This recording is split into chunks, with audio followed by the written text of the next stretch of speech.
A death metal legend falls silent. What happens when one of the most influential drummers in death metal history, a man who helped define the genre's sound, takes his final bow?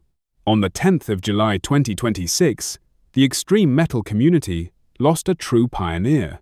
Mike Browning, the legendary drummer and vocalist who helped shape death metal's early sound with Morbid Angel and Nocturnus, has died at the age of 60. The news was confirmed by his former bandmate John McEntee of Incantation, who wrote, "It is with the heaviest of hearts that we find out we lost our brother, Mike Browning. He was truly one of the best drummers to ever come out of Florida. He will be missed beyond words." But who was Mike Browning? How did a young man from Tampa, Florida, become one of the most influential drummers in metal history? And why did he walk away from Morbid Angel at the peak of their fame? Stay with us as we explore the life, career, and enduring legacy of Mike Browning. Who was Mike Browning? Mike Browning was a drummer, vocalist, and founding member of two legendary death metal bands, Morbid Angel and Nocturnus. He was born in Tampa, Florida, the city that would become the epicenter of the death metal scene in the late 1980s and early 1990s. Browning's drumming style was distinctive and powerful. He pioneered what would become known as the Morbid Angel sound, a blend of blast beats, complex fills, and dark atmospheric elements that would influence generations of metal drummers. He was not just a drummer, he was also a vocalist, handling singing duties during his tenure with Morbid Angel and later Nocturnus. His lyrics and stage presence were as important as his drumming. He brought a theatrical, almost occult aesthetic to the genre, something that became a hallmark of the Florida death metal scene. The Morbid Angel years, 1984 to 1987. In 1984, Mike Browning co-founded Morbid Angel with guitarist Trey Azagthoth. At that time, the band was a local act in Tampa, Florida, a city that was rapidly becoming ground zero for a new, extreme form of metal. With Browning's powerful drumming and Azagthoth's technical guitar work, the band released several demos and rehearsals that became legendary in the underground scene. One of these demos, Abominations of Desolation, 1986, was intended to be the band's debut album, but it was shelved by the label and not officially released until 1991. During this period, Morbid Angel became one of the most talked-about bands in the underground. They were known for their heavy sound, occult themes, and Browning's powerful drumming and vocals. After the demo recordings, tensions arose. Browning parted ways with the band in 1987 due to creative and personal differences. He was replaced by Pete Sandoval, who would go on to drum on Morbid Angel's legendary debut album, Altars of Madness. Browning's departure was not the end, it was a new beginning. Nocturnus and the death metal pioneer. After leaving Morbid Angel, Mike Browning didn't give up. Instead, he formed Nocturnus. Nocturnus was a more experimental, science fiction-themed death metal band. Browning handled both drums and vocals, bringing his signature style to a new project. In 1990, Nocturnus released their debut album, The Key. The album was a masterpiece. It blended death metal's brutality with synthesizers, sci-fi themes, and a cinematic atmosphere that was years ahead of its time. The Key became a cult classic and is still regarded as one of the most innovative albums in death metal history. Browning's drumming on The Key was extraordinary. He used blast. Nocturnus released a second album, Thresholds, in 1992, before Browning left the band for creative reasons. He also appeared in the death metal documentary, Death Metal, 1991, which captured the scene's early years, a legacy in the underground. After leaving Nocturnus, Mike Browning never stopped creating. He continued to play in several other bands, including Aftermath, 1989 to 1991, where he played alongside his brother, Chris Browning. Aftershock, 1991 to 1996, featuring his sister, Angela Browning. Fleshcrawl, 1995. Innocent, 1990. Acheron, 1997 à 1998. Magnum, 1992. He formed his own label, Articulated Records, and released numerous albums and demos. In recent years, he played with the band Before the Rain and appeared on their album Frailty, but Browning's greatest impact was always his influence on the next generation. He performed on over 70 albums across 15 different bands, His drumming style, creative, powerful, and distinctive, influenced countless drummers who followed. Although he never achieved the same commercial success as his former bandmates, Browning remained an underground legend, respected, admired, and beloved by metal fans around the world. Cause of death: a long battle with health. Let me address the question at the top. What happened to Mike Browning? Mike Browning died on Friday, the 10th of July 2026. He was 60 years old.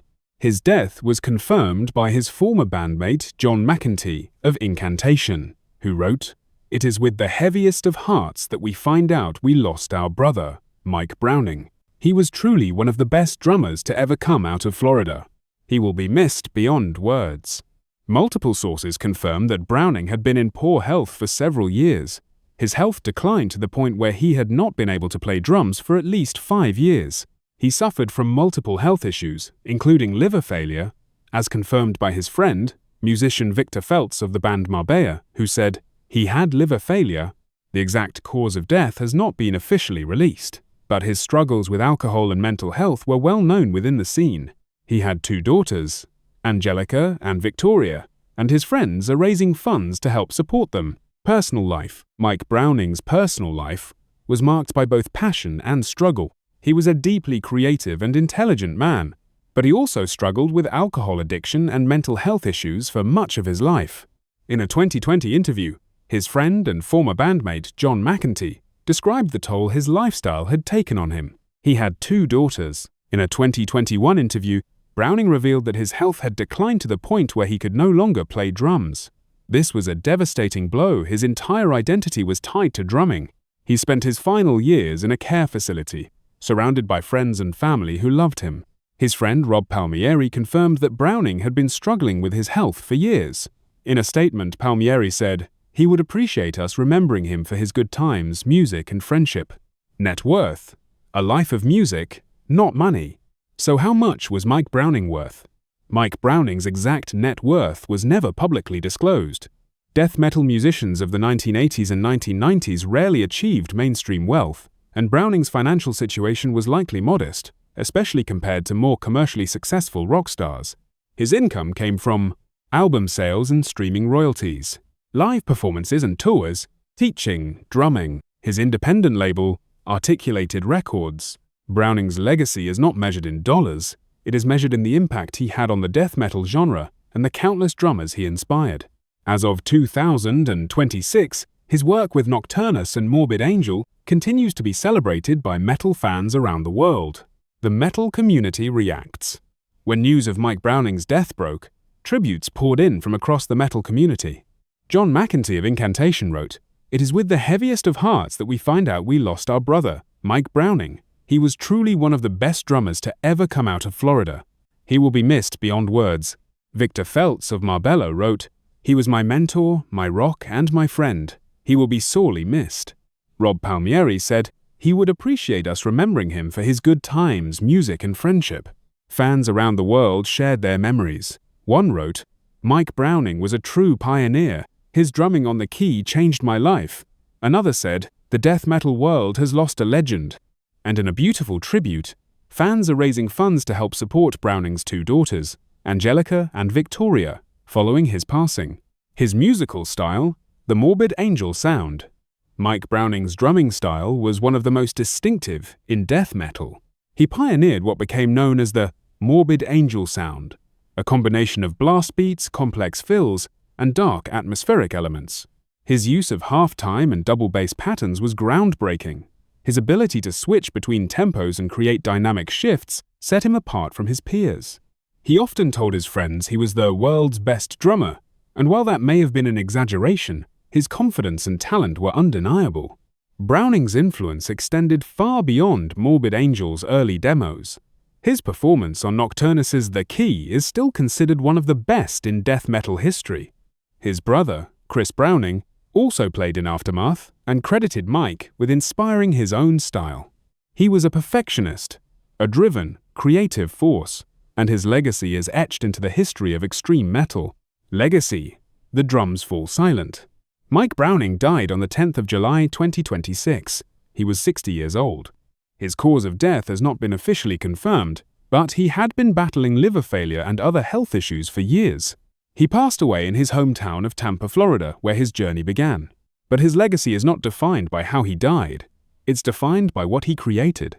He was a co-founder of Morbid Angel, one of the most influential death metal bands in history. He was the creative force behind Nocturnus's groundbreaking album, The Key. He was a drummer, vocalist, songwriter, and mentor.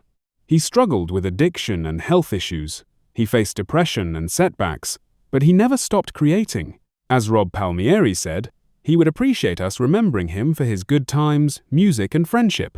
Mike Browning may have left this world, but his music and his impact will never be forgotten. Rest in peace, Mike. The drums are silent, but your rhythms will echo forever. If this tribute touched your heart, please like, subscribe, and share your favorite Mike Browning memory in the comments below. I'll see you in the next one.